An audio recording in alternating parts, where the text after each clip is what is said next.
جو لوگ جمعہ یا رمضان میں فوت ہو رہے ہیں کیا ان سے قبر میں سوال؟ یہ ضعیف روایتیں ملتی ہیں جمعہ اور رمضان کے بارے میں، لیکن وہ قرآن و سنت کے اصول میں بیٹھتی کوئی نہیں ہے. حساب تو بہرحال ہونا ہی ہے، حساب کے بعد ہی یعنی ہر شخص کو قبر میں آزمایا جانا ہے، سیدھی سی بات ہے.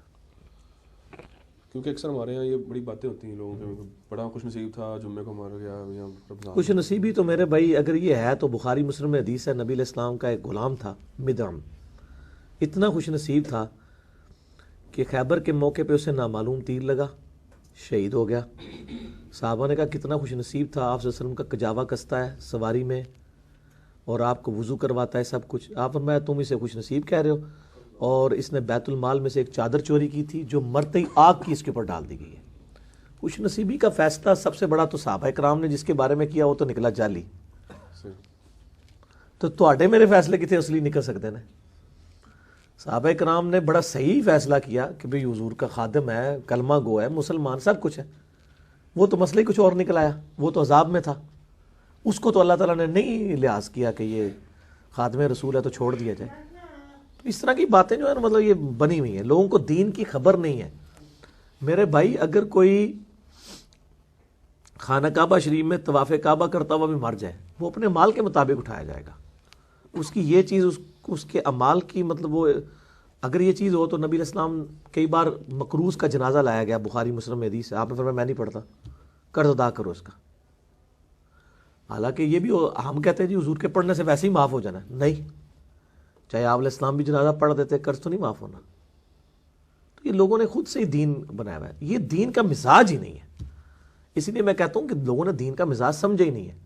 دین میں یہ چیزیں نہیں ہیں جو لوگوں نے سمجھی ہوئی. ادھر تو میرے بھائی ننگی تلوار ہے. سعد ابن ابی وقاص جب جنگ قادسیہ کے لیے گئے، سیدنا عمر نے خط لکھا اور کہا سعد اس پہ نہ کرنا کہ اللہ کے نبی کے ماموں ہو، یہ نبی علیہ السلام کے ننہال کے خاندان سے، اللہ کا کوئی رشتہ دار نہیں ہے. ان کا نبی علیہ السلام نے رشتہ داری ہے پر اللہ نہ کسی کی رشتہ داری نہیں ہے. اللہ تعالیٰ نے مال کے مطابق اٹھانا ہے، اینکی پھینکی کی پکڑا جائے گا. بھئی اللہ کا کوئی رشتہ دار نہیں ہے. بخاری مسلم میں حدیث ہے میری بیٹی فاطمہ میرے مال میں سے جو لینا ہے لے لے، اگر اللہ نے پکڑ لیا میں تجھے چھڑا نہیں سکوں گا. حالانکہ فاطمہ جو ہے سلام اللہ علیہا جنتی عورتوں کی سردار ہے، بخاری مسلم میں ہے، لیکن وہ اصل میں ان کو نہیں پوری امت کو بتایا جا رہا تھا کہ بھئی اگر اعمال برے ہوئے تو آپ کی نسبت آپ کو فائدہ نہیں دے گی، اگر اعمال صحیح ہوئے تو نسبت کا فائدہ بھی ہوگا، کوئی شک نہیں. اگر اعمال صحیح ہیں تو نسبت کا فائدہ یہ ہے کہ امت محمدیہ صلی اللہ علیہ وآلہ وسلم اگلی امتوں سے پہلے جنت میں جائے گی. لیکن اگر کوئی کہ میں ہے حضور دا غلام ہاں تو جو تک میں جنت ہی نہیں بڑھنا ادھر تک کوئی اور نیک کسی نبی کا امتی جنت میں نہیں جا سکتا. تو یہ تو نہیں ہوگا، تو نیک ہے تو پہلے داخل ہوگا، اگر بد ہے دوسری امت والا پہلے چلا جائے گا، تو بعد میں جائے گا عذاب بھگت کے، نسبت نہیں کام آئے گی.